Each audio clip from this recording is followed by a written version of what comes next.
plus quoi? Si vous remarquez, on a quoi ici? Nous avons pris x1' moins x0. Maintenant, je vais prendre x1 moins x1'.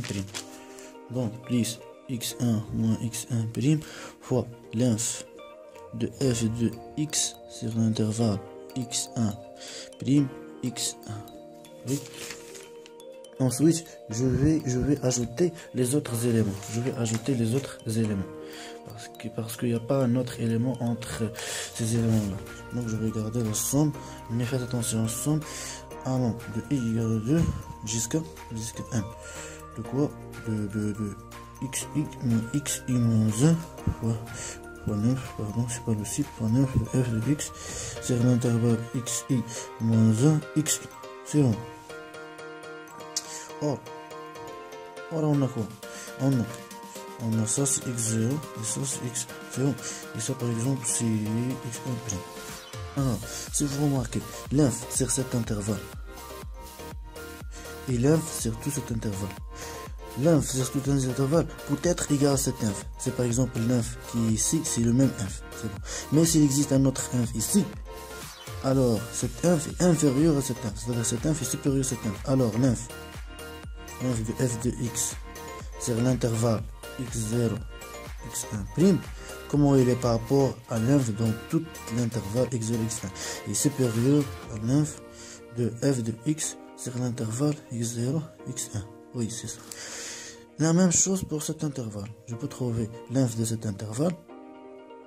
Peut-être qu'il est égal à l'inf de tout l'intervalle x0, x1.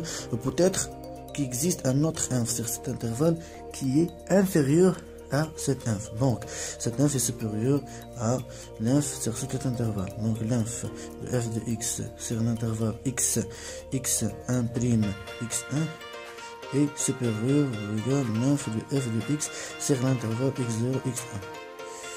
D'accord.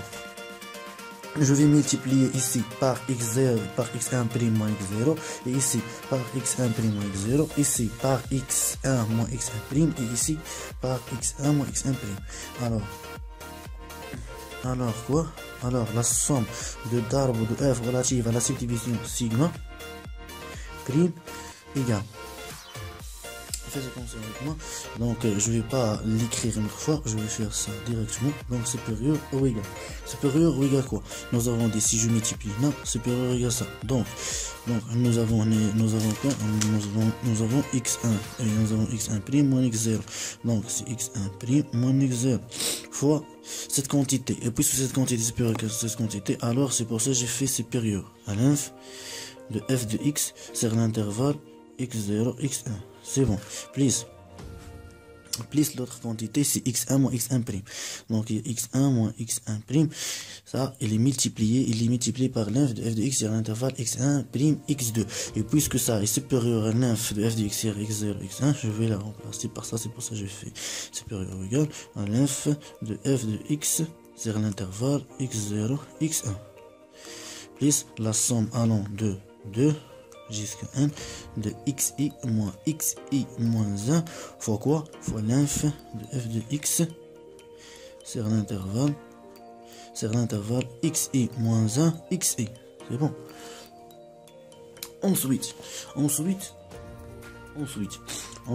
je vais factoriser par l'inf de f de x sur l'intervalle x0, x1. Si je factorise par ça et par ça, je vais trouver quoi? Je veux que ça supérieur ou égal à quoi? À x, x1' moins x0 plus x1 moins x1' fois quoi? Fois l'inf de f de x sur l'intervalle x0, x1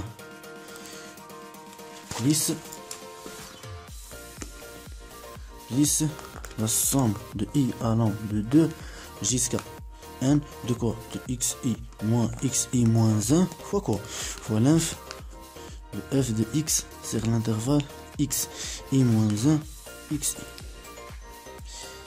C'est bon. C'est bon. Si je simplifie avec ça, si vous remarquez, on a x0, on a x1, on a x1', on a x1'. Je vais simplifier par x1', x1'.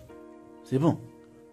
Il reste quoi? x1 moins x0. Ça, c'est supérieur, regarde, à x1 moins x0. Fois quoi? Fois l'inf de f de x sur l'intervalle x0, x1, plus la somme de i allant de 2 jusqu'à n de xi moins 1 fois l'inf de f de x sur l'intervalle xi moins 1, xi. C'est bon. Et ça, c'est quoi? Ça, c'est seulement x1 moins x0 avec la somme de i allant de 1 jusqu'à n de xi moins 1 fois l'inf de x sur l'intervalle xi moins 1, x. Alors, cette quantité, c'est seulement la somme d'arbres inférieure de f relative à la subdivision sigma. Alors, nous avons montré quoi? Nous avons montré que, quel que soit sigma, nous avons montré cette expression, quel que soit sigma, et sigma prime appartient à l'ensemble des subdivisions possibles sur l'intervalle AP, si sigma inférieur à sigma prime, c'est-à-dire sigma prime est plus fine que sigma, alors la somme d'arbres inférieure de f relative à la subdivision sigma inférieure à la somme d'arbres inférieure de f relative à la subdivision sigma prime. Pour l'autre, la somme d'arbres de f de sigma supérieure à la somme d'arbres de f, la somme d'arbres supérieure de f relative à la subdivision sigma supérieure à la somme d'arbres de f relative à la subdivision sigma prime. La même chose, on va utiliser la même technique, mais on va changer seulement cette quantité. Il faut seulement utiliser l'expression. On a par exemple ça c'est x1 ça c'est x0 et ça c'est x1. Alors si de f de x sur l'intervalle x0 x1', comment elle est par rapport au sup de f de x sur l'intervalle x0 x1? Si vous remarquez, si par exemple je trouve un sup sur cet intervalle, ça marche. Et ensuite j'ai trouvé un autre sup sur cet intervalle. Peut-être je peux trouver je peux trouver ça sur le sup dans tout l'intervalle. Il n'y a pas un sup et sup qui est supérieur par exemple à ceci. Non. Ça marche, donc il est égal. Ou peut-être je peux trouver un autre sup ici qui est supérieur à cette sup. Alors, le sup de cet intervalle, x0, x1, supérieur ou égal à cette sup. La même chose pour cette sous-intervalle. Donc, le sup de f de x sur l'intervalle x1 prime x1 inférieur ou égal à la même chose sup de f de x sur l'intervalle x0, x1. Il faut seulement utiliser les deux expressions. On va montrer la quantité. La même chose, la même démarche. Seulement, il faut remplacer ça. Remplacer l'inf par le sup et utiliser deux quantités.